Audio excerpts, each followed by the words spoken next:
Hello, I'm Tootight Lautrec. Welcome. Welcome. Welcome to my opening.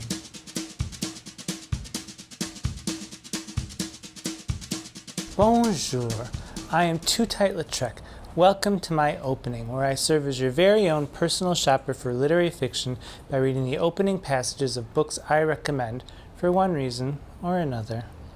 We're here in our very cozy, undisclosed location somewhere over the rainbow and way, way, way under the radar, until we settle into a new place to rest our bones and stretch our legs. So, as we get comfortable in our limbo land between the sub-basement and the cloistered convent of curious souls, discalced, just try to ignore all the untoward noises that might distract one from the mission of sampling the very best of literary fiction. Now, say you're doing your civic duty and you've popped into your local bookstore to hide away from all the beeping and booping and bonking and all of the hullabaloo from the city streets, and you run across The Stranger by Albert Camus, and you think to yourself, oh no, that's one of those books for smart people, or people who want to pretend they're smarter than they actually are. What a bunch of twaddle.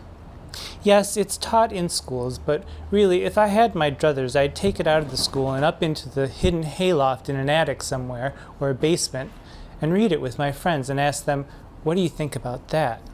'Cause really, that's the best way to learn anything about anything. Books, gossip, knitting, bottle spinning, all the important things in life. Well-meaning but misguided teachers often try to smear labels on this book, which only tends to scare sincere and curious readers away with important-sounding words like existentialism. Camus himself said emphatically that he was not an existentialist. Albert Camus was, above and beyond anything, an artist, not a philosopher. So, what are some interesting things to know about this book? Well, it was written by Albert Camus in French in 1942, and this is what it looked like. I have a French copy that looks very similar, but if we're judging a book by its cover, and who are we kidding? Of course we are. I love this edition. It's my absolute favorite. I can't figure out why.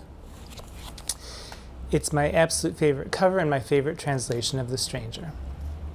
Camus was born in French-occupied Algeria on November 7th, 1913, and he died January 4th, 1960. Stuart Gilbert provided the first English translation of Camus' L'Étranger, which was then published in 1946 in London by Hamish Hamilton as The Outsider. The translator, Stuart Gilbert, was an English scholar and a friend of James Joyce. It wasn't until Gilbert's translation was published in the United States by Alfred A. Knopf later in 1946 that they changed the title to The Stranger. There have since been other translators, Joseph Laredo, Kate Griffith, and Matthew Ward. But I have to put my money on Stuart Gilbert, if only because the last line in Gilbert's translation kicks ass. Seriously. Camus was awarded the Nobel Prize for Literature in 1957.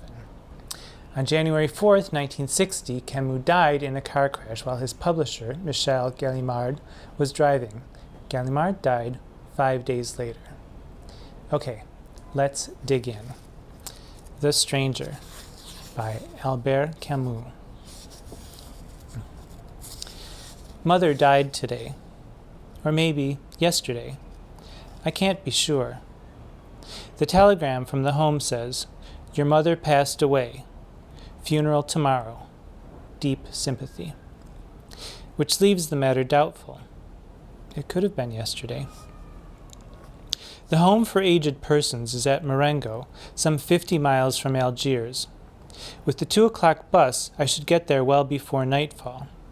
Then I can spend the night there, keeping the usual vigil beside the body, and be back here by tomorrow evening. I have fixed up with my employer for 2 days' leave. Obviously, under the circumstances, he couldn't refuse. Still, I had an idea he looked annoyed, and I said, without thinking, "Sorry, sir, but it's not my fault, you know." Afterwards, it struck me I needn't have said that. I had no reason to excuse myself. It was up to him to express his sympathy and so forth. Probably he will do so the day after tomorrow, when he sees me in black. For the present, it's almost as if Mother weren't really dead. The funeral will bring it home to me, put an official seal on it, so to speak. I took the 2:00 bus. It was a blazing hot afternoon. I'd lunched as usual at Celeste's restaurant.